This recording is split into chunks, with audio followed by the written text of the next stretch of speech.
All right, everybody, welcome into the High Noon Stream. I am Pugs Moran, and I do this every Monday through Friday at noon, high noon, Central Standard Time. Well, let me make sure I got everything on here. Why does stuff look funny?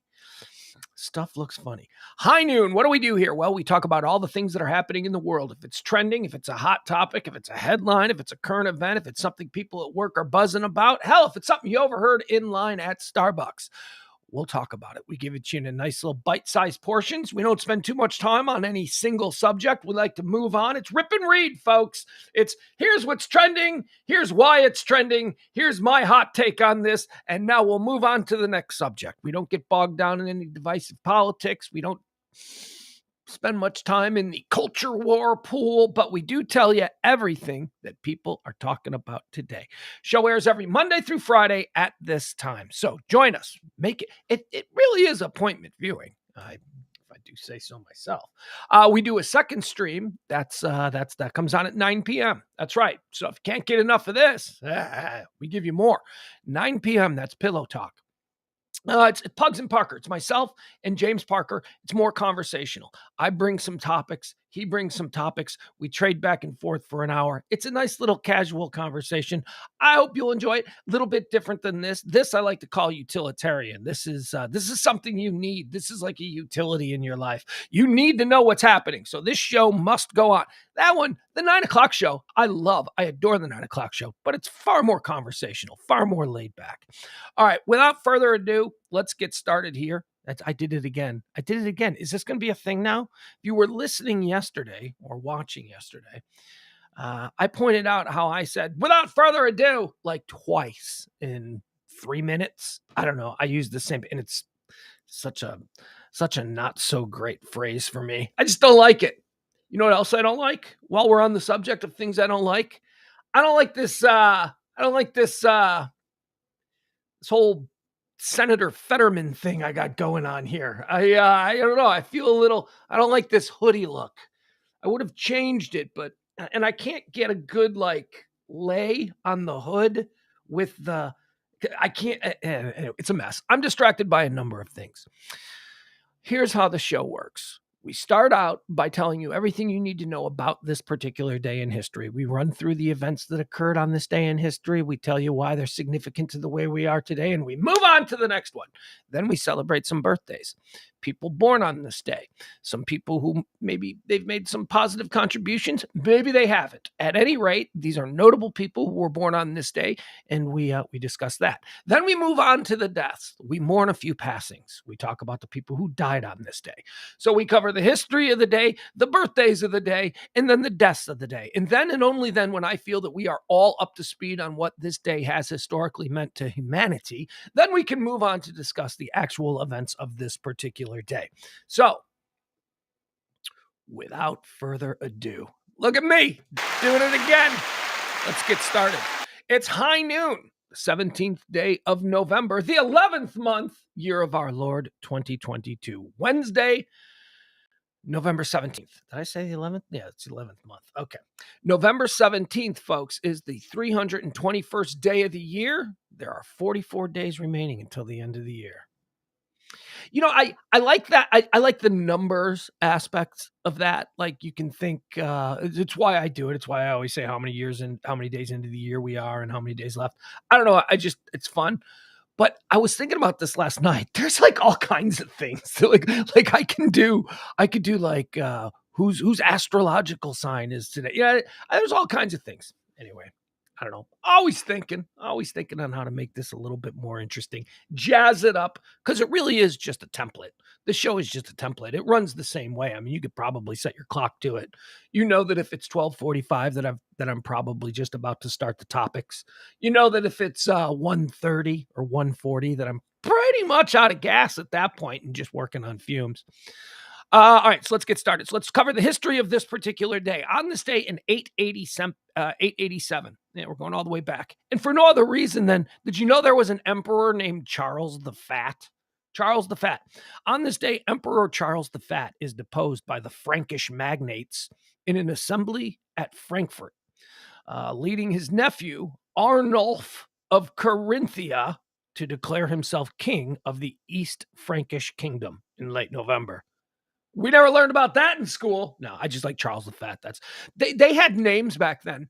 Like the fat wasn't an insult back then. Like the fat meant that not pH fat, but FAT, like Charles the Fat. So if we read that in the modern times, like Charles the Fat, I bet he was a big fat guy.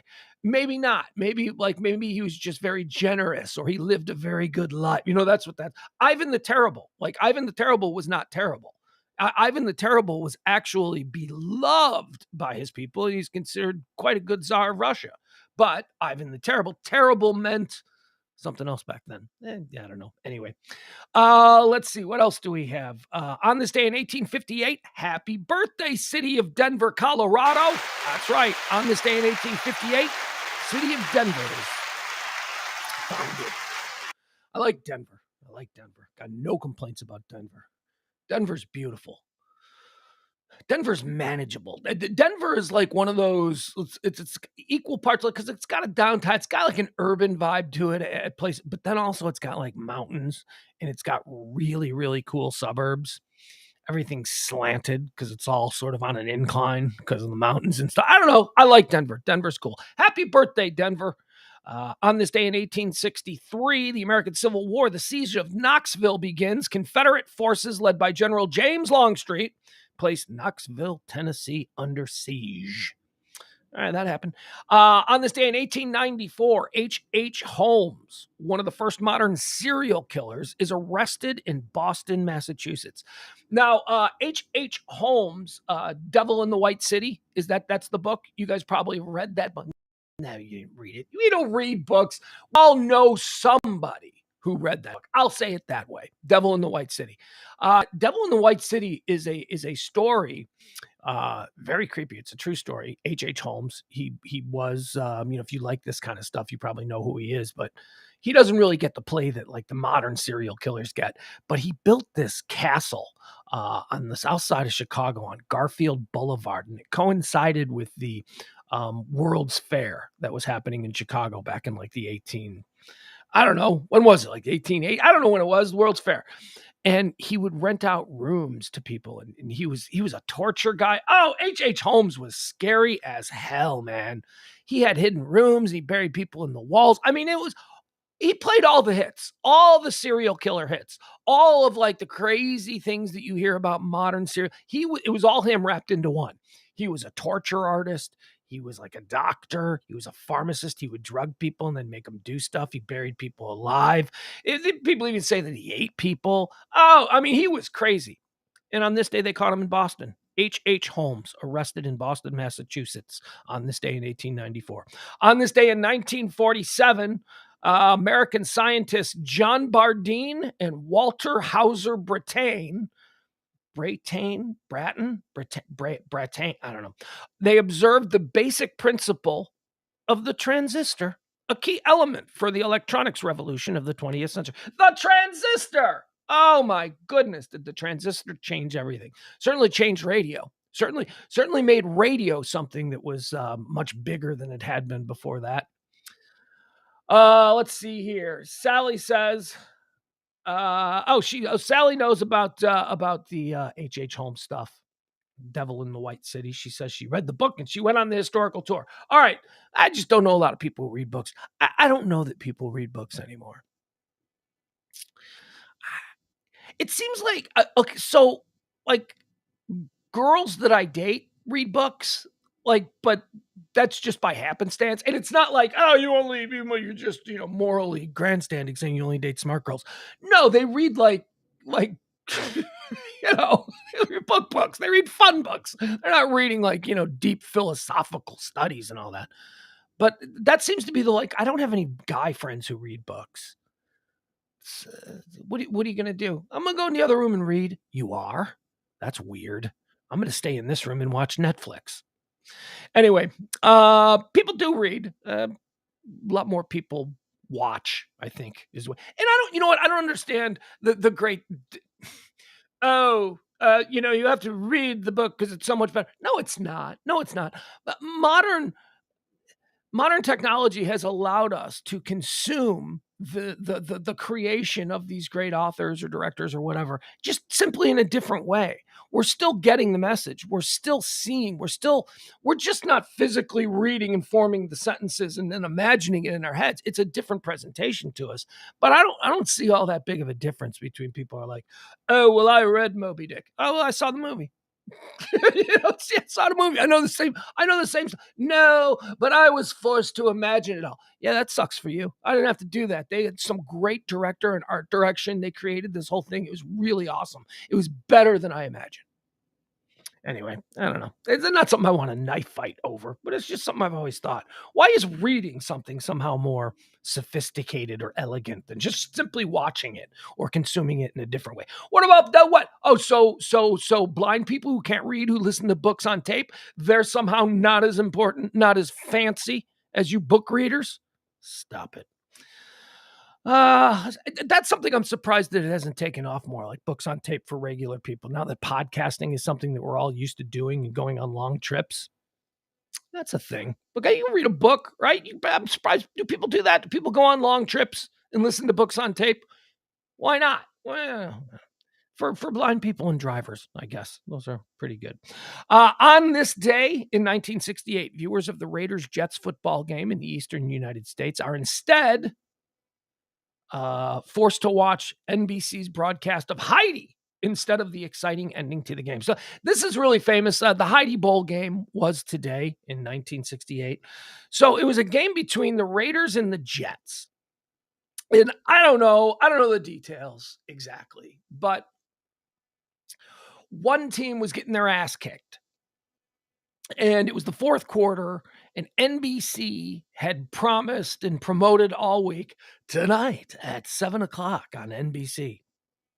Heidi, the Heidi, I don't know, it's like a kid's story. Anyway, they were going to show that movie. And it was the early days of televised sports. And they were like looking at it and they're like, all right, nobody cares about this game anymore. This one team is definitely going to win. So they switch over to Heidi. And as they switch over to Heidi, one of those teams, either the Jets or the Raiders, made one of the most memorable and historic comebacks in NFL history. and all the people who people missed it because they had to watch Heidi because NBC decided that Heidi was more important than people who were watching the Jets Raiders game.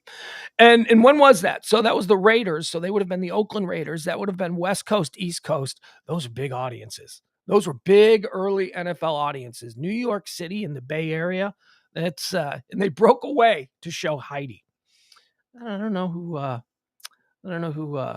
won that game. One of those teams was behind and they came back and it was miraculous. They look into it if you want, but it did. It forced this prompted changes to sports broadcasting in the United States. They never did that again. That's why, shit runs over. That's why, if you don't like sports, sometimes your Sunday night programming is a little bit, 15, 20 minutes late because sports now runs over. They play the whole game.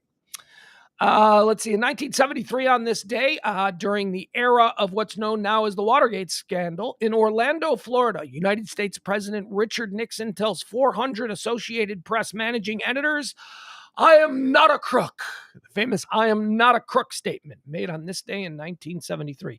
On this day in 1986, the flight crew of Japan Airlines Flight 1628 are involved in a UFO sighting while flying over Alaska. Why do I mention this? There's a lot of UFO sightings because this is a big one. This is a big one for us ufologists, for us amateur UFO fanatics, as I am. This is one of the big ones. This is one of the big ones because these were dudes in a Japanese cargo plane flying over Alaska, and they were suddenly surrounded by two ships that were very close, flying side by side. They called down to air traffic control and said, what the hell is this? Is this military? What are these two things on our sides? And air traffic control said, we don't know what those two things are on your sides, but we see them too, and they're following you. And then air traffic control said, holy cow, now there's one behind you. So there were three giant orbs flying alongside this Japanese cargo plane in 1986. Air traffic control confirmed it. A bunch of other air traffic control people confirmed it. So what they did was the military freaked out a little and they scrambled some jets. And by the time the jets got there, it was all over with. But that happened on this day in 1986. By the way, all of those pilots, the Japanese pilots, never flew again. That was the problem with reporting these things back in 1986. If you went public with something that you saw, you better be 100% certain. And even then, you got to know you're going to lose your job, because that's not, one, we don't want people talking like that and you can't follow orders. Two, people are going to think you're crazy, and we can't have crazy people up there flying planes. Whether you're crazy or not, doesn't matter. On this day in 2003, actor Arnold Schwarzenegger's tenure as the governor of California began. Think about that. 19 years ago. So in 2003, on this day, was the day that we made the Terminator governor. Hell, we are 20 years past that stage in our de-evolution, our degradation as a race of people. We are 20 years past electing the Terminator as governor. Now, nothing bad happened. Some people might even argue he was a pretty damn good governor. But at the time, that was peak idiocracy. That was like, are you kidding me? Anyway, 20 years ago, Arnold Schwarzenegger became governor of California. On this day in 2019, 3 years ago, the first known case of COVID-19 is traced to a 55-year-old man who had visited a market in Wuhan in China. All right, there you go. First known case. Dude who went to that market. But where else was that guy? Well, what was in that market? A little monkey that escaped from some land? I don't know. You know what? The facts of that situation, the origins of COVID, they're so diluted, and they have been just pissed on by crazy. I don't know. I have no idea. I'm going to wait 20 years, and then I'm going to let Settled Science put out a book. And then in 20 years, I don't know, I'll probably be going through like my third heart operation or something. I'll read that book. I will read that book, and I will I will then settle on what I think the truth of the origin of COVID was. Because right now, I don't know, and neither do you. You just have favorite stories, favorite narratives that you are choosing to believe. There's way too much conflicting stuff coming from a bunch of people in white jackets. And yeah, I tend to believe the people with white jackets, rather than some YouTuber, which I am proud to count myself among the numbers of. But still, I don't know, and I'm telling you that I don't know. So it was 3 years ago. I don't know. Let's do some birthdays. On this day, born in 1925, Rock Hudson, American actor, leading man, ladies man, Rock Hudson, sexiest man, and one of the very first AIDS dudes. He died of AIDS, 59 years old, which is so weird because 59 is not that much older than I am right now. And when Rock Hudson was sick and dying, I remember thinking he was super old. Like, he was an old time to me. Well, you were 13. I know, whatever I was a kid. But I remember thinking, God, he's old. And now learning today, he was only 59 years old. Rock Hudson was only 59 years old when he died of AIDS. Born on this day in 1937, a name you should know, but maybe you don't. Peter Cook. You guys know who Peter Cook is? Peter Cook, he died some years ago. He died in 1995. But he was an English comedian and an actor and a screenwriter. He was widely considered in comedy circles to be one of the great. As a matter of fact, a couple of years ago, he was rated the number one all time on a comedian list that was put out by the BBC and the New York Times jointly. So it combined American and British comics and English speaking. It was a list of English speaking comedians. It was called the Comedian List. Peter Cook came in number one. Peter Cook is burst into fame, I suppose.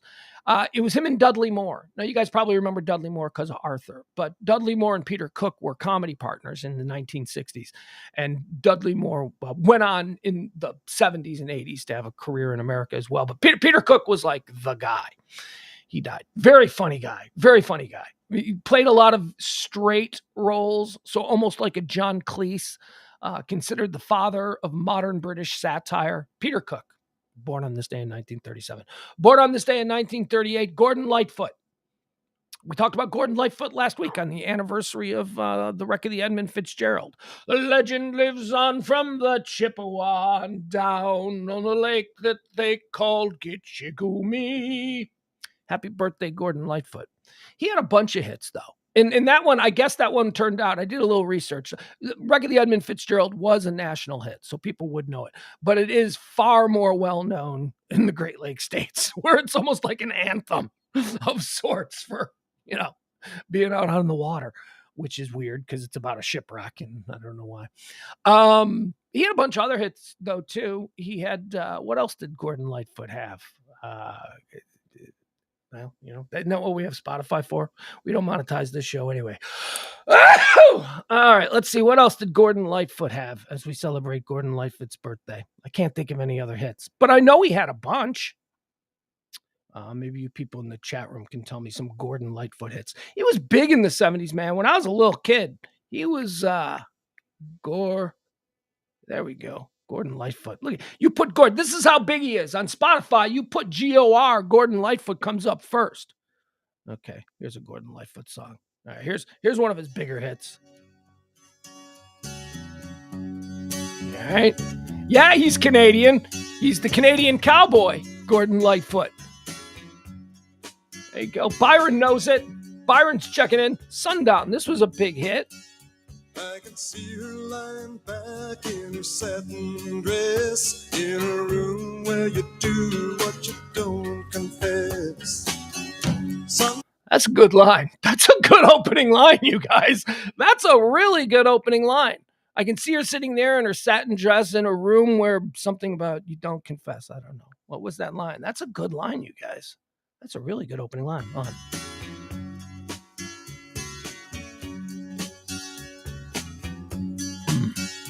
I can see her lying back in her satin dress in a room where you do what you don't confess. It's a good line. That's some good lyrics right there. All right, here's another Gordon Lightfoot song. It's kind of a buzzkill. Kind of party's over when you put the Gordon Lightfoot records on, right? You could read my mind, love. What a tale my thoughts could tell. Just like an old time movie. Oh, yeah. This is you fall asleep. You're a little high. You've been drinking since noon. It's now like 4:30 in the morning. There's people in your living room that you don't know, but you've gone into the bedroom because it's over for you.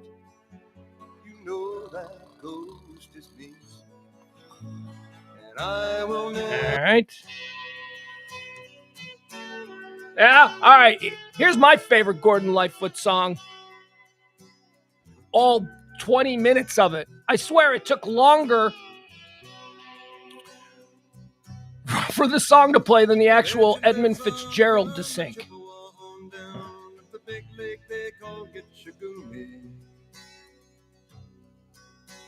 The lake, it is said, never gives up her dead when the skies of November turn gloomy. With a load of iron ore, 26,000 tons more than the Edmund Fitzgerald weighed empty.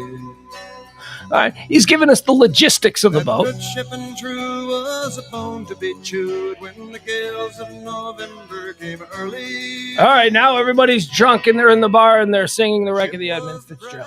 Has he got anything else? What is this? What is this one? I don't know. Anyway, I think we've exhausted the tribute to Gordon Lightfoot on his birthday. Happy birthday, Gordon Lightfoot. Also celebrating a birthday today, ladies and gentlemen, born on this day in 1942, Martin Scorsese. That's right. He's like the next Martin Scorsese. Martin Scorsese celebrating a birthday today. Martin Scorsese. Well, I think y'all know that I like UFOs. I like Formula One. And I like movies. And Martin Scorsese, or do you say Scorsese? Martin Scorsese is my favorite director of all time. Ladies and gentlemen, there's never been anyone better. What about Spielberg? Spielberg's good. Scorsese's better. What about Tarantino? Tarantino's great. Scorsese's better. You also like David O. Russell? I love David O. Russell. Scorsese's better. What about Paul Thomas Anderson? I love Paul Thomas Anderson. Scorsese's better. Ladies and gentlemen, Martin Scorsese, the greatest filmmaker of the past 50 years easily in America. What about George Lucas? Name something other than Star Wars. I can't. All right, then. Indiana Jones. It took you too long. Took you too long to think about that one. George Lucas. He's a one-hit wonder. Yeah, I said it. Everything George Lucas does that doesn't have Chewbacca in it sucks. I said it. All right. Happy birthday, Martin Scorsese. Martin Scorsese draft! Oh, you better believe we're going to do a Martin Scorsese draft on this his birthday. We like to do this from time to time. You mean every day? Yeah, pretty much every day. If somebody strikes my fancy, I like to celebrate their careers and a little bit more than just glancing over it. So we do this. We call them drafts. And what it is we do it like an NFL draft. The first pick is the best one. And we start from the best one and we go through a 5-round draft. So here we go. Let's start the Pugs and Company Martin Scorsese draft on this his birthday with the first pick in the Martin Scorsese birthday draft, Pugs Moran's High Noon Show. We choose with the very first pick. For me, it was a consensus number one. And this is a deep draft, folks. This is a deep draft. But there really was no other choice. Ladies and gentlemen, Goodfellas. Goodfellas comes off the board first in the Martin Scorsese draft. Second pick, Raging Bull. Raging Bull comes off the board second. Raging Bull. King of Comedy is off the board 3.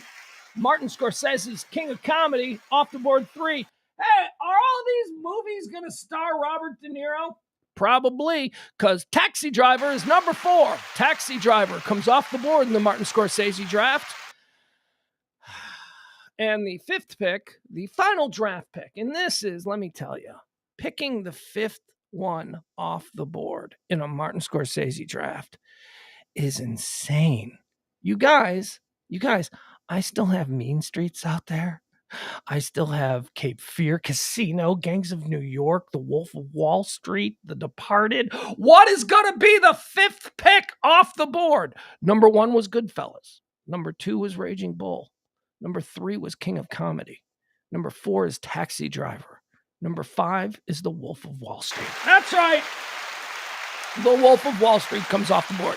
But it is Martin Scorsese, so really we could just say, if you're something Martin Scorsese has done, come on, we're going to take a look at you in camp. I'm sure you're going to impress us because even the worst stuff that he has done, we're going to invite you to camp. But here are the definite camp invites. I mentioned a few of them there. Mean Streets is absolutely getting a camp invite. After Hours. Oh, I love After Hours. Definitely getting a camp invite. Color of Money. Well, Tom Cruise, Paul Newman. Definitely getting a camp invite. Cape Fear. Yeah, Cape Fear's getting a camp invite. Casino. It was really close. The Casino wasn't the 5th pick. It was so close. Casino is coming to camp. Gangs of New York. Man, it really did. It came down to Casino, Gangs of New York, and Wolf of Wall Street with that 5th pick. Of course, Gangs of New York is coming to camp. The Aviator is coming to camp. Such a good movie, The Aviator. The Departed is coming to camp. Such a good movie. And The Irishman, his most recent Netflix offering, Jimmy Hoffa story. So good. Coming to camp. There you have it. Happy birthday to you, Martin Scorsese. Also born on this day in 1944, Danny DeVito. Danny DeVito draft! Nah, you can't.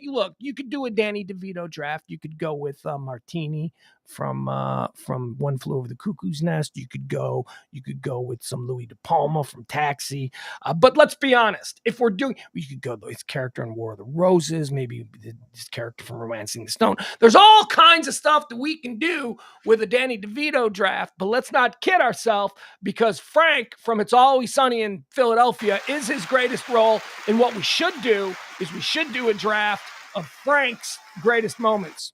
But we won't because we just did a Martin Scorsese draft. Danny DeVito, happy birthday. Also born on this day in 1944, umbilical cousins. Same day, same year as Danny DeVito. Lorne Michaels of Saturday Night Live. Lorne Michaels draft. No, I don't. I don't have the ungoverned enthusiasm and praise for Lorne Michaels that I think a lot of people do. I think Lorne Michaels probably should have stepped away 25 years ago, but he didn't. And whatever Saturday Night Live is becoming, and I do think that it is shifting into more of a pre-produced for the modern on-demand pre-produced digital era. It's becoming that. It doesn't live doesn't mean anything anymore.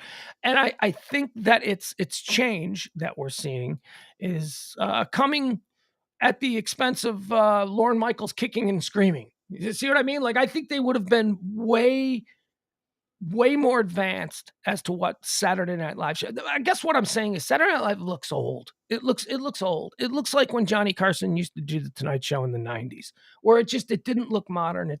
It's starting to look a little more. They're doing more and more of that stuff. But pound for pound, it still looks like an old time. First of all, it's on a network. I mean, it's on NBC. It's live. It's on at a specific time every week. I don't know. At any rate, happy birthday, Lorne Michaels. You are wildly successful. Born on this day in 1951, also celebrating a birthday. One of my favorite people, one of my favorite That Guy actors, Stephen Root, ladies and gentlemen, born on this day in 1951. Now, who do you know Stephen Root as? You know him as everything. He's so good. He is so good in everything. Anything that you watch. By the way, you don't know what I'm talking about? Just pull up Google, Stephen Root, and you'll go, oh, I love that guy. Because that's the response that everybody gets when they see Stephen Root. He's great in everything. Doesn't matter what it is that he's doing. He shows up on screen in a scene. You're like, oh, this is about to get even better than it's already been. Because Stephen Root just adds. I gotta let the dog in. I apologize. I got the door barricaded with a chair because I was running in and out yesterday. And if I leave the guest house studios for any period of time, the dog will open the door on her own, see that there is nobody here, and then go directly to the trash. She will pull the trash off the counter because we have to put it high up for her. She'll grab the trash off the counter. She will tear open the hefty bag, coffee grounds, everything. She will spread everything all over, and then she will, one at a time, go and sniff each little pile. And if I'm gone long enough, I'll walk back into a house of all of these parsed. It's so weird. It's like she's separating the garbage based on things that she might want to eat later and things that she definitely isn't going to eat. So I got to go let her in because I've got the door blocked because she did that yesterday.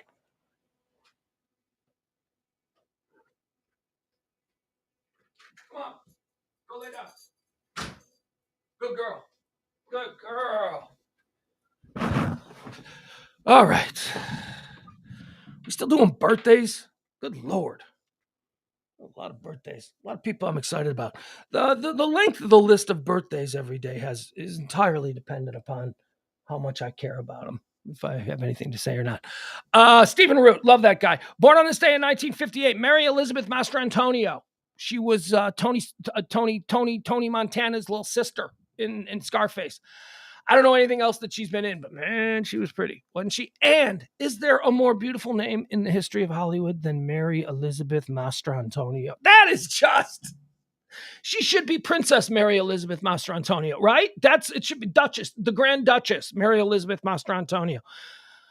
Happy birthday to you, born on this day in 1958. Born on this day in 1960, RuPaul. I had a friend who was RuPaul's boss for a period of time. He was him. I don't know. I don't know what RuPaul is because RuPaul's whole brand predates the they, them pronouns thing. So I don't know. Here's what I do know about RuPaul. Awesome dude. Awesome dude. My friend who is a big baller in media, who has been the boss of a lot of people. He made a point to say, man, I'll tell you something, man, that RuPaul, that's a professional right there. That person, you can depend on that person. There you go. Happy birthday to you, RuPaul. Born on this day in 1966, Daisy Fuentes, ladies and gentlemen, one of the great MTV babes. Got Daisy Fuentes. You got Duff. Remember Duff? You got a couple of Julie Browns. I don't know. Maybe that's it. Maybe that's it for the MTV babes of the era. But Daisy Fuentes, I love Daisy Fuentes. I don't even know what she did. What did she do? Was she just an MTV VJ? She was a model. She was beautiful. She was really beautiful. She's married to Richard Marx now. Richard Marx, don't mean nothing. No, I don't know. I can't think of any other Richard Marx song. He's got a bunch of Hold On to the Night. He's sitting on a big pile of like Malibu power pop ballad cash. So whatever he's doing, he got Daisy Fuentes and Richard Marx. Two 80s icons, two 80s, early 90s icons. They get married up. Good for them. All right. And Rachel McAdams, born on this day in 1978. Love me some Rachel McAdams. Oh, what a delight she seems. I bet she's terrible. She's probably terrible in real life because she looks so sweet. She's America's Girl Next Door. Rachel McAdams. Who doesn't love Rachel McAdams? She's probably terrible, though, based on nothing other than me just assuming she's terrible because she's so obviously outwardly wonderful. Some deaths on this day. Dead on this day in 1796, Catherine the Great. Yeah, we were talking about like the Great. She was the Great because she was the Great. She was great. Catherine the Great was pretty awesome. They loved her. She was a badass lady. Dead on this day in 1998, another one, Esther Roll the Great. That's right. She was Mrs. Evans on Good Times, right? Wasn't that who she was when she'd Mama on Good Times? Esther Roll died on this day in 1998. Dead on this day in 2006, for my money, one of the great football names of all time. This is, in my head, I hear Keith Jackson. Oh, Nelly! Here come the Michigan Wolverines, led by Bo Schembechler. On this day in 2006, Bo Schembechler, American football coach, born in 1929, died on this day in 2006. Legendary Bo Schembechler and the Michigan Wolverines. Michigan Wolverines head coach. Back when Big Ten Michigan football was more important. Now it's all about the SEC, but whatever. Bo Schembechler, dead on this day in 2006. Dead on this day in 2021, Young Dolph. I don't know who. A year ago, Young Dolph died. American rapper. I don't know. He may not my thing, but apparently maybe culturally significant to some people out there. 1 year ago today, Young Dolph. Nelly, Young Dolph, Michigan Wolverines, led by Bo Schembechler. All right, let's get into what's happening here. The trends for the day. I feel like we've got a good vibe on what the what this day has been throughout history. So let's move in. Although the first story, I need to check.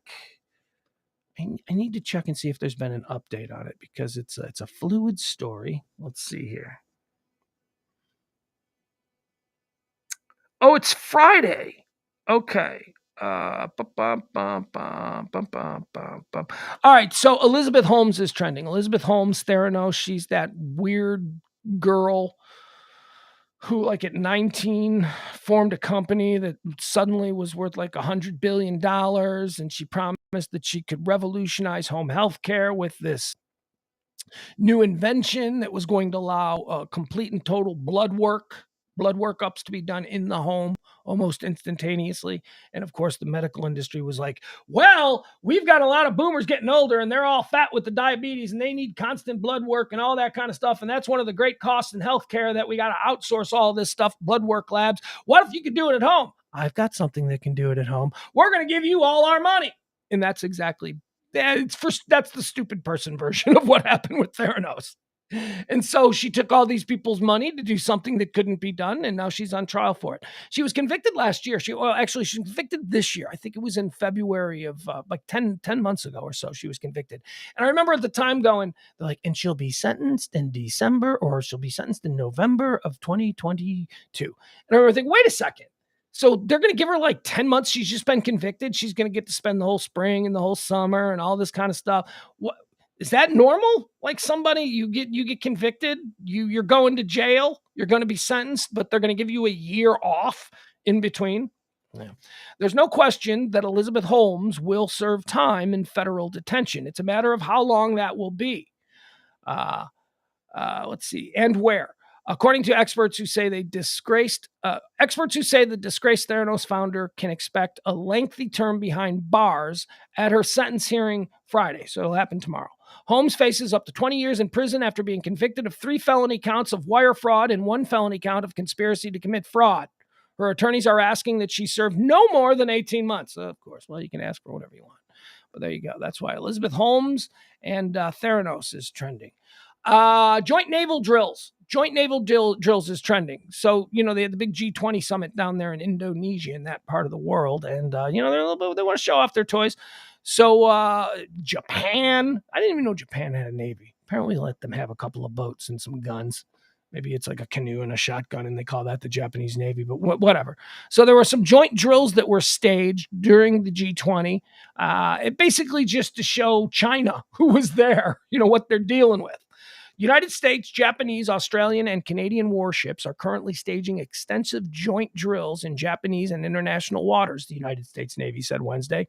Without mentioning China directly, the 7th Fleet said the 2-week biennial Keen Sword exercises include scenarios designed to challenge the critical capabilities required to support the defense of Japan. All right, so it's just sort of like a big saber rattle to China. You think you're going to mess with Japan? This is what we can do. So that's happening. So that's some pretty serious global saber rattling going on that part of the world. We know what's going on in Eastern Europe. An update on the police recruits. Yesterday, we talked about the story. It was breaking as we were going on the air yesterday. A bunch of Los Angeles County Sheriff's recruits, academy kids, were out for an early morning jog when wrong way driver going the wrong way. Dude going the wrong way, plowed right into him. We've got some video of it. I'll show you the video, but fair warning. Actually, they don't show you. The gore isn't there. They stop the video, but they give you an idea of exactly how horrifying this was. This looked insane. I'll tell you my thoughts as we watch it. Wrong way driver plows into group of law enforcement recruits near LA. 25 are injured. A wrong way driver plowed into a group of law enforcement recruits while they were jogging on Wednesday morning, injuring 25 recruits, 5 of them critically. The driver was also hurt. The collision occurred around 6:25 a.m. West Coast time near the intersection of Mills and Telegraph Road, just a short distance from the Los Angeles County Sheriff Department's Explorer Training Academy. The class of recruits included 75 people. So 75 people all running in the early morning hours on the street. 75 people. You'll see it in the video. It's a huge group of people. The class of recruits included 75 people, 65 from the Sheriff's Department, 10 from other law enforcement agencies, including the Bell, Glendale, Pasadena, El Segundo, and the UCLA police departments.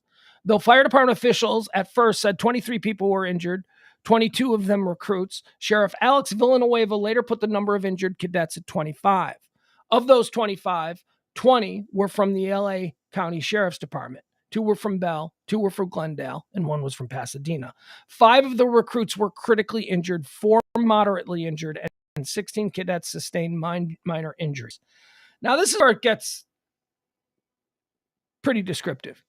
Injuries from this incident ranged from severe head trauma and broken bones and loss of limbs. People lost, I guess, right? That's kind of specific. You get run over by a car. Adding that 1 recruit is currently on life support. Okay. All right. Well, here, let's see if we can give you an idea of what this looked like. Again, it's not going to show you the actual incident. You're not going to be shown the car plowing in. But what you are going to see is you're going to see the recruits, and you're going to see, here, let's get this up. Yes, Pedro and Sharon, right. The streets here, they just opened up a short time ago. Now, we're told that there were 2 patrol cars, and they were providing security for these recruits as they're out on their morning jog. But those 2 cars, they were still blocking traffic back at that very busy intersection of Telegraph Road and Mills Avenue. As the recruits, their formation continued up here on Mills Avenue. And then... All right, so I don't know. Are you guys getting like the bad echo? Is it a bad echo? I don't know. You guys because I really we don't need the actual report. I'll just show you the footage. Yeah, I don't know. Nobody's saying that there's a bad echo or not. So was there a bad echo? Anybody want to? Anyway, it doesn't matter. All right. I'll just quiet the sound. When they got just about here. All right. So, that's where the incident took place. There you go. Okay. So are you seeing this? Look at all of them. Look at that. That is a huge group of dudes just running. Al says, yeah, the echo's in and out. Okay. So you can see them across the street. I'm sorry. I wish I could make it a little bigger. Maybe I can make it a little bigger. Yeah, I can. Okay. So there's a little bigger. So now we see the recruit. Is that a little bigger? I guess so. All right. So across the street, the white shirts, the yellow shirts, early morning hours, they're running. Houses still have their night lights on. You could see. So this is 6:30 in the morning their time. Big group of people. All right, let's watch this. All right. Do you see them? Do you see this? Look at this car right here. Here, look at this guy. This is the car right here. It's an SUV heading right for this massive pack of people. Look at this. And this guy in the front now, he's like, what do you do? Why didn't, I mean, I don't understand why didn't break ranks, right? I mean, I guess that's the literal definition of using that words. Why? I mean, did they not get out? Did they not see it? What? And there it is. That's where they freeze it right there. So we're zooming in now. And there, that's the aftermath. And then, okay, so we don't need to see all these people on the ground. But man, what an incredibly awful thing. Good Lord. All right, so that's why police recruits. That's why that story is trending. Okay, so yesterday I told you about. So look. So in the wake of the Roe versus Wade Supreme Court situation, a lot of people said, well, this is just the first step. They're gonna come for gay marriage next. So, the Defense of Gay Marriage Act is something that is. Did it go through? Did it pass? I don't know whether it passed or not. I think it did. Anyway, the Congress, they're basically going to make sure that the Supreme Court can't just overturn gay marriage in a couple of years. So that's what the Congress and the Senate. I guess that would be the Congress, the upper and lower house. The Congress of the United States have been working on this. Yesterday, I told you, the story about how the Mormon Church yesterday announced that they're going to support the codification of gay marriage in America. That the Mormon Church still doesn't think gay is right and that you're going to hell and you're a sinner and all that stuff, but they're not going to stand in the way of other people who do not subscribe to their faith and their beliefs. And so in solidarity for those kinds of things and supporting others, the Mormon Church said that they will politically support the codification of gay marriage. That's a big deal. These religious groups are now starting to come. That's a big deal. Well, today, the Orthodox Union says the same thing. Orthodox religions of Judaism. Let's see. Let me make sure we get this. Orthodox Union says it is satisfied with religious liberty protections in Senate's version of Respect for Marriage Act. So this is today. Yesterday was the Mormons. Today, it's Orthodox Jews. The Orthodox Union has endorsed religious liberty provisions added to the Respect for Marriage Act, marking the first time that the group has said it could support federal legislation enshrining the rights to same-sex marriage. When more than 100 Jewish groups endorsed the Respect for Marriage Act this summer, the Orthodox Union, an umbrella group representing modern Orthodox synagogues, was not among them. The group had previously sat on the sidelines as well when the United States Supreme Court weighed Obergefell versus Hodges in 2015, in which the court ruled that same-sex marriage was protected under the Constitution. Anyway, so this is another big religious group that has pretty much, it's just going to be like the evangelicals, right? It's just going to be them. They're going to be the last ones because, of course, they are. Of course, they're the last ones. Here's something to celebrate. You know, we always hear that, what's that old cliche? Not all heroes wear capes. Well, some of them wear maternity dresses because we've got a hero that we need to talk about here. I love this story. I think we talked about this a couple of months ago when it first happened. This is another story that is sort of tangentially tied to the whole abortion issue. And it concerns a girl in Plano who a few months ago got pulled over in the HOV lane, and she claimed that she was pregnant. So therefore, since the state of Texas has said that the baby is a person, she was not in violation of the HOV lanes, and that pregnant women should be allowed to drive in the HOV lanes, because if you're a human being in utero, then you're a human being in a car in utero as well. That would mean, you can be in the HOV lane. There's a new Texas bill that would say that a fetus can legally be a second passenger in an HOV lane. Hero stuff. She's fighting the good fight for all of us. Well, not all of us, because we can't all get pregnant. But you know what I'm saying? Yes, it's true. The government is in your life. It's my job as the watchdog to scope out the stories that might affect you. These may cost you time, money, and frustration. This is an article from MSN that I pulled this from.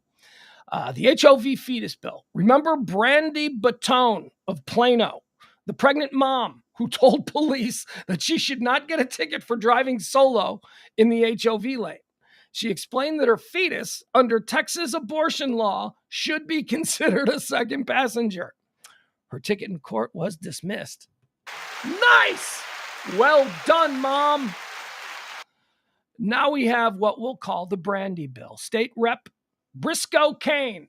Oh, man. Is that a Texas? Is that like a third-rate Texas politician name? I'm Briscoe Kane, and I'm running for, that just seems like Briscoe Kane. State Rep Briscoe Kane is one of the Texas legislature's leading anti-abortionists. This week, he introduced House Bill 521. The short bill states that a pregnant driver is entitled to use any HOV lane in the state. Although the language is unclear, I assume that means they won't get a ticket. Let's see. How will this be enforced? Can a pregnant woman not yet showing announce she's pregnant and get a pass? I'm pregnant. Any woman can do that. So, officer, I don't know if this counts, but I'm like 3 days late, so I might be okay in the HOV lane. Anyway, there you go. That's a real bill. That's it's really happening. All right. Starbucks. Starbucks is trending. With Red Cup Rebellion. So a whole bunch of Starbucks workers, the ones that have unionized, Starbucks workers are trying to unionize. Starbucks workers, look, I come from union country, so I know people who have built lives and raised families and all that being in a union. And it always seemed to me that the reason that they had a union was because they had leverage, because their jobs were crucial. They were critical jobs. Truck drivers, America's Teamsters, they go on strike. There's going to be some real problems for the economy. Air traffic controllers, police, teachers, these kinds of groups. Teachers go on strike.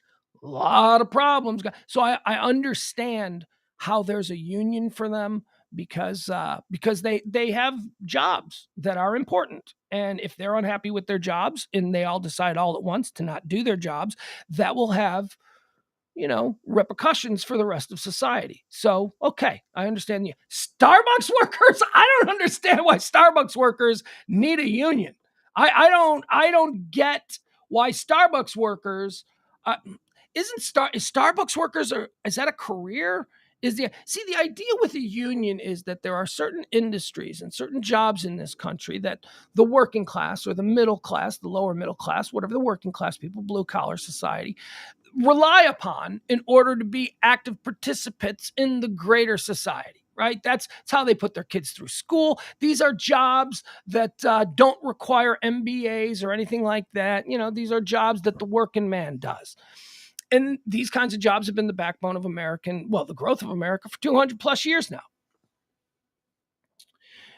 And I understand why those groups have unions. I understand because their jobs are important. Starbucks workers' jobs are just not important. Are they arguing again that Starbucks workers are in a career? Because the guy who works at the steel plant in East Chicago, right, who's a union steel worker, if they stop making steel, a whole bunch of things happen. You stop serving coffee, you miss your shift at Starbucks, no one's going to bat an eye. I don't understand. First of all, Starbucks employees, you do realize that we're moving to robots in this area. You are not going to have a career 50 years from now. This is not something Starbucks is not a job where you can raise a family. Starbucks, maybe if you're a manager and you get into the corporate system and all that stuff, but if you're just a barista, this is supposed to be a job you have until your band makes it. Being a Starbucks barista is not supposed to be a career where you need union support. And what union? What are they going to say? All right, all the Starbucks workers are going to walk off their jobs. Fine. We'll find somebody who can pour a cup of coffee. I mean, I don't understand it. But that's happening at Starbucks all over the country. Red Cup Revolution or Red Cup Rebellion, depending on which one. And I'm a union supporter. I just don't know that. I just don't know that a Starbucks worker making minimum wage 20 hours a week is the same thing as a teamster or a cop or a police or a teacher. I just don't know. Anyway, hazing. There's a hazing incident that's getting some news, and we cover these when they pop up. This happened in Massachusetts. A Massachusetts high school team has they've canceled their entire season, and they've put their coaches on administrative leave with pay, of course, because there's a union, teachers union. You can't just fire coaches because the players do bad stuff. You got to tell them, don't come to school anymore, but we're going to pay you in full. What a union does, pending the investigation. Massachusetts high school football team has season canceled over hazing incident. Former players speak out. All right, so I'm not going to give you any details here. And that's because I don't need to give you any details. You know what the hazing incident was. It is always the same thing. It is some player gets stripped of his clothes, and then a whole bunch of bullies in the locker room do some really homoerotic stuff to him. Every single hazing incident has to do with one dude in the group going, hey, let's have sex with him. And then everybody else going, wait, what? What? All right, let's have sex with him. That's pretty much. Why do they always have to do with butt stuff? Everything is butt stuff. Everything is, look how gay he is. We're holding him down and I'm sticking my genitals in his mouth. Look how gay he is. Yeah, it's him. He's the one. Not you, weirdo. You're not the one that's, casually coming out to all your teammates, which is fine. This is just not the way to do it. I'll tell you. I ever find out my kid is in some... Come on, man. It always has to do with butt stuff. It always has to do with sticking genitals in somebody's face. And the dude who doesn't want the genitals in his face is always the one that's termed the gay one or whatever, however kids say it today.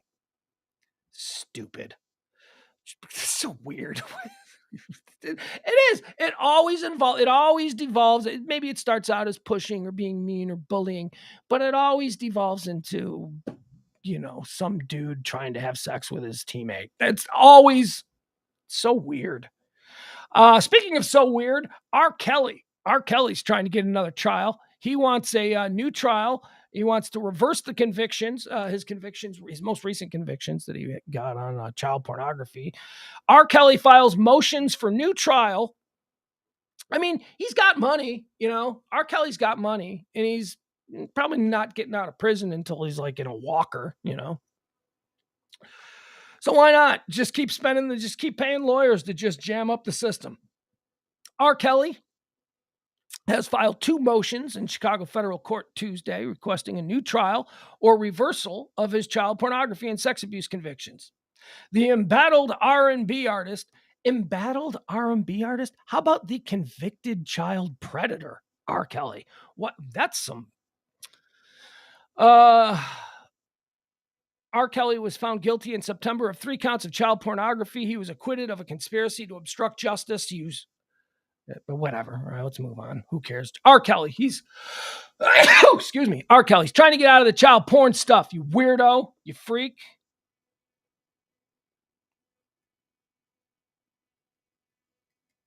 R. Kelly makes it hard for me to do the whole separate the artist from the art because R. Kelly's got some bangers, man. R. Kelly does. He does. He's like Kanye. He's got Ignition. Come on. I put the key in. Beep, beep. I can believe I can. Little bump and grind. Hey, he's got songs that are. And but so I heard Ignition the other night. And I was like, man, this is a good song. This was a good song. I mean, he's a monster. R. Kelly is a monster, but this is a good song. Boy, whatever. Like what you like. Here's one. Here's another interesting one. So, someone named Brashear Gray is trending. You guys know who Brashear Gray is? I didn't know who Brashear Gray was until I saw his picture. And I went, that's Hakeem Lyon from Empire. I don't know if you guys ever watched Empire. I used to love the first 2 seasons of Empire was so good. It was so interesting. Loved Empire. And Brashear Gray played Hakeem Lyon. Now, Empire was basically the story of a hip hop music industry mogul played by Terrence Howard. Imagine Puffy, imagine P. Diddy, what he's like if he's got a wife and kids and all that stuff. And it's not like it wasn't like, oh, and then he goes home to the suburbs and he's a regular dad. No, it was a look at what it's like being, a billionaire hip hop mogul and what the family situation is like. And he had 2 sons. One of his sons was Jesse Smollett, who we all know. And then the other son was Hakeem Lyon. And that's Brashear Gray. Well, Brashear Gray's in trouble again. And he ain't claiming that a bunch of people in MAGA hats did this to him. It seems to be quite different. Brashear Gray beats up women. That's right, Hakeem Lyon, if you like Empire. He beats up women. He beat up a woman like a while ago. And now he's back in the news again because he's beating up more women. Former Empire star Brashear Gray is behind bars yet again for allegedly putting his hands on a woman. An unidentified woman called police and said that Brashear Gray, was getting verbally and physically aggressive with her. According to TMZ, the woman accused Gray of throwing a box of food at her, pulling her hair, and shouting at her. This happened in Arizona. His behavior was escalating, and she was concerned for her safety. This incident is a violation of his probation, because he was on probation for beating up a woman. So a warrant was issued for his arrest. Gray is currently still sitting in jail. TMZ noted his name doesn't appear when entered into an inmate search. Gray has had run-ins with the police due to conflicts with women. In July of 2020, he was arrested and charged with aggravated assault and strangulation, assault and disorderly conduct. Fox reported. This occurred after his wife flagged someone down and told them that Gray had been assaulting her in their home for hours. The woman had flagged down a citizen for help moments earlier at another nearby gas station, stating that she had been assaulted at her Goodyear home for the last several hours by her husband, television actor Brashear Gray. All right. Yeah, the kid was talented, man. Yeah, he's a talented kid. He was like a real, he played a kid. He played the son of this hip hop legend who owned this record company, who was also a young hip hop star in his own right. He was a talented kid. First time I saw him, I was like, man, I bet you this kid's going to be like the next Usher. I bet you this kid is good. And now he's beating up women because it didn't pan out the way he'd intended. Jussie Smollett screwed the show. Doesn't even have a TV show anymore. So that's why Hakeem Lyon is trending. Or Brashear Gray. Or Empire. All 3 of these are all trending for the same reason. Folks, it is World Philosophy Day. World Philosophy Day. This is interesting. This is a day where I don't know, for all the philosophers to ask their questions. So there was an interesting thing that was done by one of these, egghead philosophy publications where they asked all the world's philosophers, what are the big questions that you're contemplating today on World Philosophy Day? Okay. The questions today's philosophers are asking for World Philosophy Day 2022. Okay, here we go. So here are some of them. What's some of these questions? Let's see. All right. So here's the reason for this. Created by the Educational, Scientific, and Cultural Organizations of the United Nations, World Philosophy Day celebrates the enduring value of philosophy for the development of human thought. Back in 2017, to recognize the day, we asked philosophers around the globe to share a question they were currently working on. The result was a kind of picture of philosophy of our age. How has that picture changed in 5 years? Let's find out. As I said 5 years ago, I'll do what I can to promote the post widely. It would help if you shared it, blah, blah, blah, blah, blah, blah, blah. Okay, so this is from this organization. So here are the questions that contemporary philosophers are asking and contemplating. Here's a question. Let's philosophate on this one. Why do people look for meaning in their life, and what does it mean? All right, so why are we eternally searching for the meaning of life? And what does that eternal search mean about us?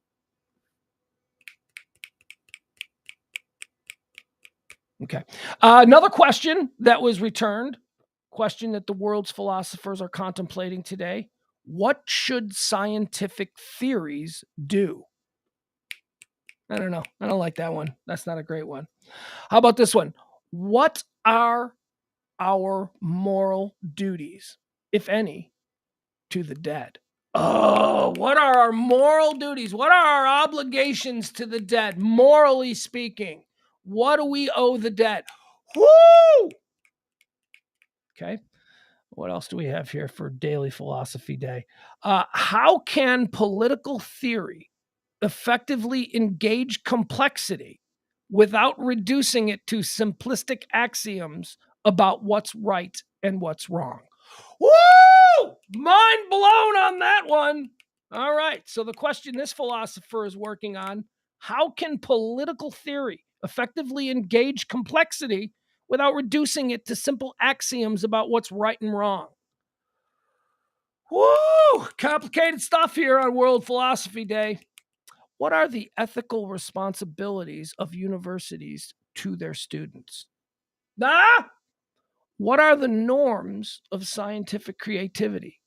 I don't even know what that means. That one's so simplified. That's 1, 2, 3, 4, 5, 6, 7 words.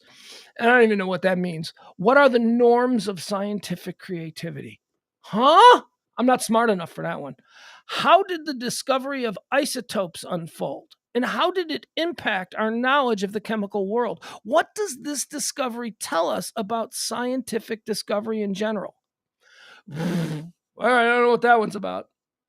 Here's another one philosophers are contemplating today on World Philosophy Day. Can happiness be justified or unjustified? And if so, under what sort of circumstance? Woo! I like that one. How do you justify your personal happiness or not justify it? Woo! All right. To what extent do animals understand death? Now we're talking. This is the stoner philosophy part. This is where I wanted to get into. These are like stoner questions now. To what extent do animals understand death? Think about that. I don't think at all. I don't think like dogs, or let's just talk about dogs, because dogs, I think, are the animals that we probably have the most connection to and we're most familiar with. Man, my dog doesn't even know when I leave that I'm coming back. I don't know if the dog has any kind of, I think the dog just dogs live in the moment. Isn't that why we love them? They live in the moment. They eat when they can because they may not get food again. They eat everything the dog here, everything this dog eats. She eats it like it's the last thing she's ever going to eat because I don't think she knows if she's getting another meal. I don't think animals understand death at all. Wow, that's a good one. That's a good one. All right, let's see. A couple more here. Is agency without sentience possible? And if so, is it sufficient for moral status? Is agency without sentience possible? And if so, is it sufficient for moral status? Oh, man. Okay.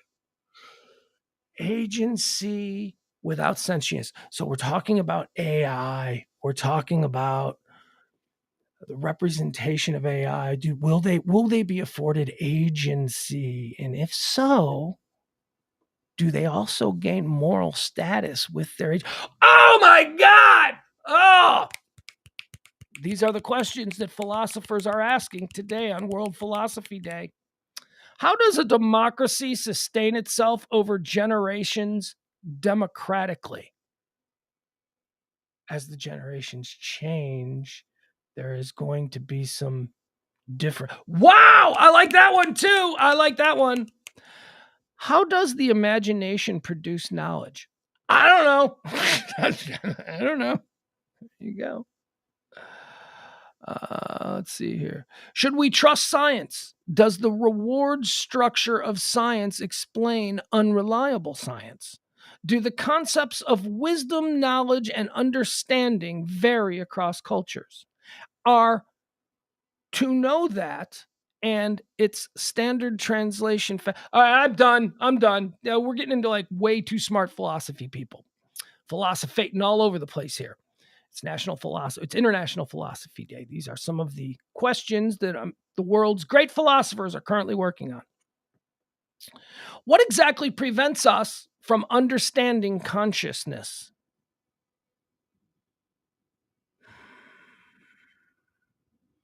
What prevents us from understanding our own consciousness? Well, I think it's the human penchant for taking things for granted. I think we take our consciousness for granted. I think that's not something that we ever truly contemplate on. This is why there's never mind. Never mind. You want to contemplate your consciousness, then get into TM, get into some transcendental meditation, because that's what that's all about. So I guess one question is, I don't even know what that word's. Here's one of the questions one of the world's philosophers is working on today. What is the ontology of computation? Fuck, man. I don't even know what those words mean. Holy cow. Moving on. How should bullshit receptivity be measured? Oh, that's a good one. That's a good one. I mean, there's a whole lot of bullshit out there, and we all can smell bullshit. That's a good one. If structural injustice is meant to be irrespective of individual wrongdoing, what could warrant grievance attitudes, characteristics of perceived injustice, such as resentment, righteous anger, or being morally ashamed of one's country? What? Come on, you need an editor. I like the quick questions. What is the best way to understand punishment as communication? What is the best way to understand punishment through communication? I don't know. What does it mean to interpret a theory of physics? I don't know. Is AI art theft? I don't know. What role should and shouldn't the police play in a liberal democracy? I don't know. What's the relation between moral theory, accounts of what fundamentally matters, and practice, how one should make decisions in real life? Wow. All right, there you go. There's a whole bunch more, but I can't handle it. The smoke is coming out of my ears. Mind blown by some of these questions that the globe's philosophers are asking on this World Philosophy Day 2022. Pickled. Pickled is trending. You know what this is? You guys see this? Pickled? I don't know what this is. Pickled. It's pickleball. It's so apparently, you guys know what pickleball is? I don't know, like 5 years ago, right? All of a sudden they started cramming pickleball down our throats. Everything pickleball, pickleball, pickleball. All of a sudden, every little sports complex that used to have 10 tennis courts now has 5 tennis courts because they've got 10 pickleball courts. I don't even know what pickleball is, but apparently it's all the rage. Everybody loves playing pickleball. Pickleball is now going to be on TV. That's right. There is a show now called Pickled, and it's a celebrity pickleball tournament. Celebrity, very loosely. What is this? You have probably seen people playing pickleball on courts near you, but get ready to see the fastest growing sport on U.S. primetime television for the very first time with Pickled. The Celebrity Pickleball Tournament airs on Thursday, November 17th. That's today. So where and how can you watch it? Well, Stephen Colbert hosts the event with the Pickled cast, featuring 8 teams of 2 celebrities competing to win the Colbert Cup and raise money for comic relief. Among the celebrities playing in the event are Emma Watson. Emma Watson is a legit celebrity. Emma Watson. Murray Bartlett. I don't know who Murray Bartlett is. Kelly Rowland. Kelly Rowland's a legit Destiny's Child. She's a legit. She knows Beyonce. She's a legit. Jimmy Allen. No idea who Jimmy Allen is. Tig Notaro. I know who Tig Notaro is, but is she a celebrity? And Sugar Ray Leonard. Excuse me. Sugar Ray Leonard. Sugar Ray Leonard's a legit celebrity. So of these celebrities that are on Celebrity Pickleball, the new show, Pickled. I count only 3 celebrities. I count Emma Watson. I count Sugar Ray Leonard, and I count Kelly Rowland. That's it. Everybody else. Tig Notaro, is she really a celebrity? I don't think so. So that's why Pickled is trending. It's a show. It's on tonight. Whatever. CBS. It's stupid. It looks dumb. It's pickleball. I don't. Let's see. What else do we have here? We talked about this last night. This broke last night, but the cryptocurrency fallout from this FTX, is that what it is? FTX, I don't even know what this is. It's whatever. It's something to do with cryptocurrency. It went and everybody lost money and now everybody's mad. All the crypto bros. Oh, man, I bought a Tesla with my money, or whatever. Good for you. You need to put all your money into it. And then, it falls apart, of course. So probably could have saw that coming. FTX, what was it, like a stock market for currency, for Bitcoin? I don't know. I don't even know what it is. But anyway, it's turning into a big deal because it imploded and a lot of people lost money. And now there's lawsuits all over the place. And a whole bunch of celebrities are being named in lawsuits. Celebrities who appeared in commercials for this company. Most notably, Larry David. Well, not most notably. I mean, Tom Brady also did it. Tom Brady was in a commercial for it. Steph Curry, Giselle Bundchen, and Larry David, among others, are all being named as co-conspirators in whatever this is. But here's my issue, and I said this last night. Larry David didn't endorse. Like they're trying to say, like Tom Brady was out there and he's like, yeah, do this, put your money in this. I'm the GOAT. Listen to me. Like, I get that. Okay. But that's not what Larry David did in the commercials. Larry David was specifically used to be the guy that wasn't endorsing this. You remember the Super Bowl commercial? The whole premise of the Super Bowl commercial, last year's Super Bowl, was Larry David throughout the course of time saying no when pitched ideas that were revolutionary. So that was the bit. So the first one was like Roman times Larry David, and he's sitting there with torches and he's wearing the toga, and there's a guy sitting across the desk from him, and the guy says, I got this thing. It's going to change the world. All I need is for you to invest in it. And it's the wheel, right? It's like somebody bringing the wheel to Larry David. And Larry David goes, nah, that'll never work. And then it cuts to 100 years in the future, and it's like the cotton gin. Eli Whitney's like, it'll make cotton. And then they cut to Larry David, and he's like, it'll never work. That whole thing. And Henry Ford, it's an automobile. That'll never work. And then the final one is they cut to modern times, where this person from FTX is pitching Larry David. And Larry David says, that'll never work, after he's pitched. And the tagline is, don't be like Larry. Don't be like Larry. Larry is telling you in the commercial that it'll never work, that don't do that. And they're even saying, don't be like Larry. And so now, after the thing didn't work, people are trying to name Larry David in this lawsuit like he's somehow complicit. I mean, he didn't tell anybody. He told people the opposite. The whole conceit of the commercial was that Larry's always wrong. Well, guess what? Larry wasn't wrong. Larry was right. So Tom Brady, look, I get it, because Tom Brady was like, you need to put all your money into this. Steph Curry was like, I'm dribbling a basketball, and you got to put your money into this. Like those were, I get it. Those guys were, but Larry David wasn't endorsing it. Larry David was like, that'll never work. This is a bad idea. And trust me, I know. So anyway, whatever. There you go. Also, this is an interesting story. Candace Cameron Bure. I don't know much about Candace Cameron Bure. Here's what I know about her. She was on Full House, right? Was she a Full House person? Hold on. Let's see if we can get this. So I know her as Kirk Cameron's little sister, right? Because I'm a little bit older. So I know Growing Pains. I know Kirk Cameron from Growing Pains. But then Full House came out when I was in college. So I don't have this, I've seen enough episodes of Full House and reruns over the past 40 years, 30 years, whatever. But it wasn't my era. So she played one of the kids, right? She was Candace Cameron Bure. That's where we know her from. I know she's Kirk Cameron's sister, but she was also one of the kids on Full House. Anyway, Candace Cameron Bure was taking all kinds of crap because, those Camerons, Kirk Cameron and apparently Candace Cameron Bure, they're big Christians. They're all about the Jesus stuff, and God love them. That's the career path that they've taken. They seem happy, and that's their whole deal. God bless.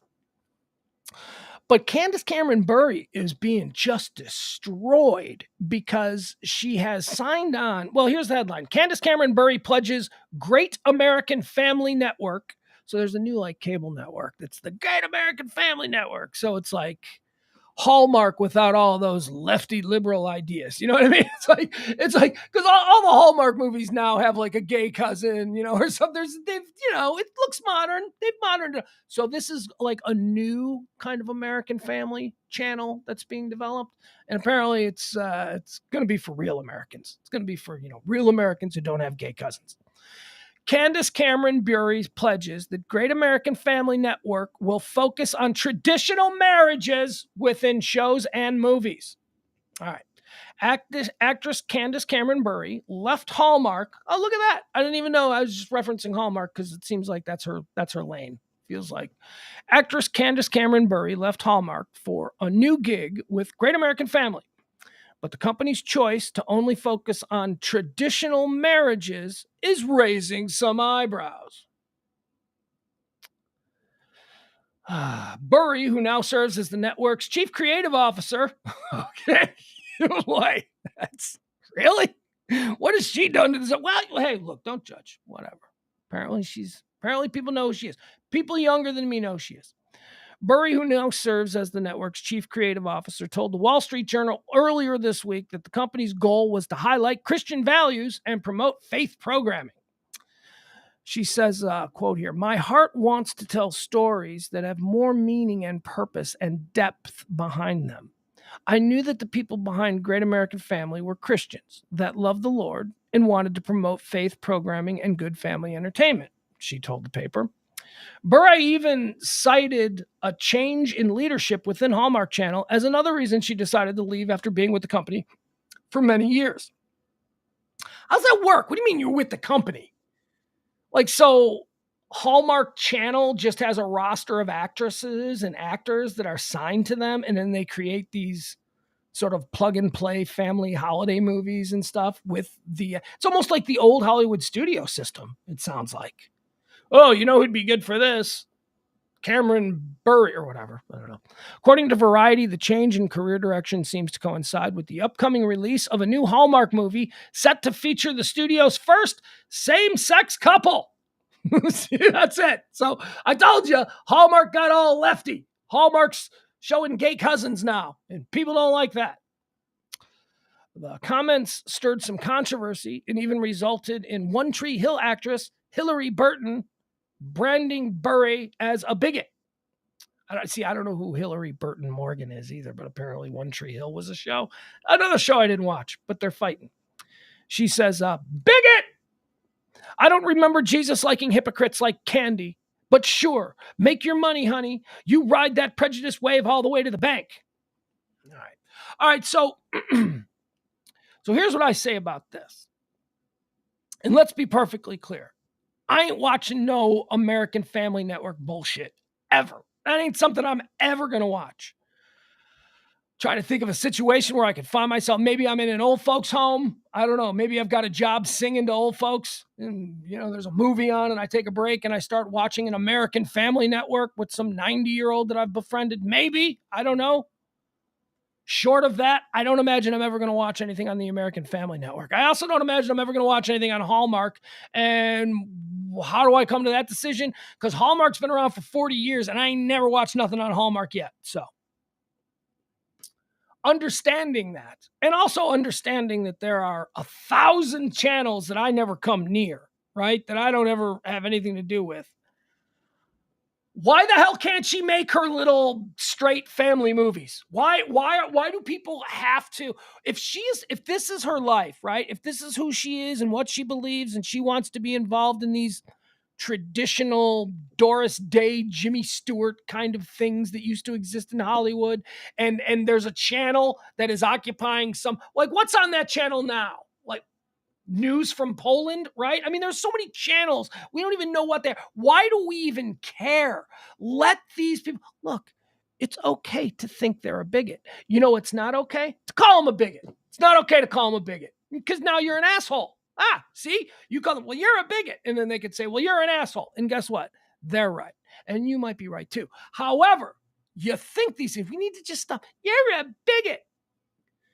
Maybe she is. Shut your mouth. You know what? You're probably a lot of things too. You don't have to watch this garbage. But you know what? There are people out there who might enjoy this. And you know what? God bless, let them have their thing. I don't care.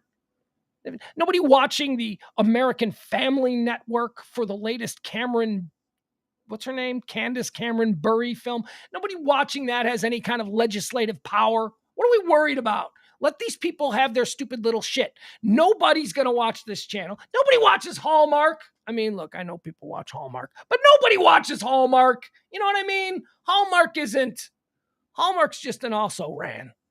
Anyway. Do I agree with her? No, not at all. Not at all. I don't agree with her at all. Does it mean that she shouldn't be allowed to make her little movies? No, because if there are people who want to see these little movies, she should be able to make these little movies. And you know what? It's on me to avoid her little movies because I won't enjoy them. And I do that every day with all kinds of things. Do you know what I hate? I hate salmon. You know what I never eat? Salmon. You know why? Because I don't buy salmon. How easy is that? So all of these people who are now like, oh, Kent, you're a bigot. Oh, stop it. Stop it. She's like a D to E to F level actress who is 20 years past her prime. She's from a weird family. We know Kirk Cameron's been weird for a long time. He's been odd, whatever. More power to him. If he's happy, he's happy. God bless. Candace Cameron Bure. All right. Wait, is there something? Oh, yesterday. So what's the latest one? There's a latest one here. Something good here. So guys, because we got this run up coming up in Georgia, Herschel Walker is just giving speeches every day. And that means every day there's going to be something fun that Herschel Walker is involved in. Last night on Pillow Talk, I played, here, I'll play it for you right here. Would you play the audio? This was last night. He did it again today. He did something else again today. And I'm telling you, man, it's going to be worth it having Herschel Walker on the floor of the Senate if he's just going to bust out into these speeches from time to time because they are fun. Here, let me see. What do we got? Herschel Walker. Okay, so this is from last night. Let me just play this for you, and I think the sound should be okay because it was okay last night. This is him addressing a bunch of people at a stump speech. This is just what you're getting from senatorial candidate Herschel Walker. Now, this is the one from yesterday. I'm going to play the one from today because it's even better. I want to tell you to keep the faith. Oh, you ever watch a stupid movie late at night hoping it's going to get better, don't get better, but you keep watching it anyway? Because the other night, I was watching this movie. I was watching this movie called Freak Night, or some type of night, but it was about vampires. I don't know if you know vampires are some cool people, are they not? But I'm going to tell you something that I found out. A werewolf can kill a vampire. Did you know that? I never. What's going on in his mind? Vampires are some cool people. But I'm going to tell you something I found out. You know the werewolves could kill a vampire. I don't think that's true. I don't think that's true. But okay, I'm going to go on this ride with you as Herschel Walker. I want to tell you to keep the faith. Oh, you ever watch a stupid movie late at night hoping it's going to get better, don't get better, but you keep... Oh, sorry, that's the wrong one. Here we go. I never knew that, so I didn't want to be a vampire anymore. I wanted to be a werewolf. But then anyway, as I'm watching this movie, and then you can tell how stupid it is because it's 1 a.m. So I'm watching my TV, these kids watching their TV, vampire kill on their TV. So you know it's kind of stupid, but I'm still watching though. As I'm watching this show, what was funny, these kids had a vampire in their attic at their house. Okay, so that's a Herschel Walker political speech. I'm here for it. I am here for it. That boring old Reverend Senator Warnock, that dude's a snore. Herschel Walker going to tell us about Fright Night 40 years after it was released. So they were watching their TV. Now I'm watching my TV as they watching their TV, or they see the vampire killer on their TV. Okay, all right, that's enough. That's enough of that one. So Herschel this morning, he made another speech. He just started, I'll tell you, I said about Trump's Mar-a-Lago speech, it was low energy and teleprompter Trump is a big bore. You know who's not? There is no such thing as teleprompter Herschel Walker. I don't think he can read. So you always get just free balling Herschel Walker. Just let me tell you something else. Just the brain synapses just misfiring and crossing streams and, just crazy multiple thoughts all melding into one weird review of Fright Night from 1980. Anyway, this was him today. So this was today in front of another crowd, Herschel Walker. This is also a very interesting speech. Let's listen, shall we? All right. People ask me in the days of Herschel, I'm living proof. There ain't no shame to ask for help. People ask me in the days of Herschel, are you okay? Is anything wrong? Because I went to a hospital. They think that something is wrong with me. I'm gonna tell y'all a secret. I used to play football and I was okay. You were good. Today, I'm beating up all the 20-year-olds out there because I'm doing this MMA. And I'm gonna tell you what, I'm not bad at it. And you know what's something else? I just ran a 4.35 40. All right. All right. Herschel Walker just got up on stage. And this isn't even the big one. Herschel Walker did not recently run a 4.35 40. I'm sorry, he didn't. Herschel Walker also got up in front of a crowd and said that he was valedictorian of his high school. His high school doesn't have any record of that. He also said that he graduated in the top 5% of his class at Georgia. University of Georgia had to come out right away and go, he didn't graduate. What are you talking about? He didn't graduate from Georgia. And now he's up there on stage today, Herschel Walker, at like 60 years old or whatever he is, saying that he recently ran a 4.35 40. I don't know what that has to do. I don't know what relevance that could have in the lives of the people who are sitting there listening to your political speech, but apparently it's something he's still proud of. I wasn't even trying. So I know I can run better than that. So I've gotten better because I've been to a hospital, because today I can see the light. Before I was in the darkness. Before I probably wouldn't be here, because I can guarantee you one thing. If I'm not going to a hospital, I would have killed my wife. Okay. All right. There you go. And that's Herschel Walker from today. Look, if I wasn't currently in treatment for being a back case, I'd probably have killed my wife. I love it. I love that there's no governor. I mean, I love that it's just all coming out. I love it. There you have it. All right, Herschel Walker. I want an album. I just want to create an album of just Herschel Walker speeches because they're all so batshit crazy. And he's so charming about it. He's smiling like there's no shame. There's no shame. He's Herschel Walker. Good for him. All right. That's about do it as far as the stuff that I had prepared. So let's now jump into my least favorite part of the day, where we have to look at the Twitter trends. Let's see what's trending on Twitter, because everything on Twitter is designed to have us stabbing each other in the face. That's all Twitter is designed for. One group of people trying to stab another group of people in the face at all times. So we don't like to get divisive, but here we go. Trending number 1, Nancy Pelosi. Not going to touch that. Trending 2, Hunter Biden. Ain't touching that. Howie is trending at number 3. I don't know who Howie is. What is? I don't know what that's about. It's trending in Namdong Su. What is this? Who cares? Hakeem Jeffries is trending on Twitter. Not going near that. Benghazi. Not going near that. Twitter is a friggin' cesspool right now. Let's see. B. Simone is trending. Red Cup Rebellion. Yeah, Red Cup Rebellion is still trending. It's that's the strike that's going on right now at Starbucks. So if your drive-through if you're really irritated because you're taking a little bit longer to get your Frappuccino or whatever the hell it is you get from there, I get black coffee. Pike's black. Venti. Pike. Black. That's what I get from Starbucks. I'm not going to Starbucks to get a milkshake. Okay, it's a coffee. No, you're drinking a milkshake. It's like 900 calories right there. Just give me a big cup of black coffee. It's good coffee. It is good coffee. It is good black coffee. That Pike's, that Starbucks Pike, it's good stuff. Sonic Prime is trending. Danny DeVito is trending because it's his birthday and we love him. Taxi Driver is trending. I'm guessing because it's Martin Scorsese's birthday. All right, that's going to do it. We're out of stuff, unless anything really big is happening. Anything really big happening? Let's see here. Nope, that's it. All right, so join us tonight. Tonight we're gonna do we'll do pillow talk with myself and Parker. I have got my poetry. The Pillow Talk show has in recent episodes taken a new path that I'm comfortable with. Cryptic?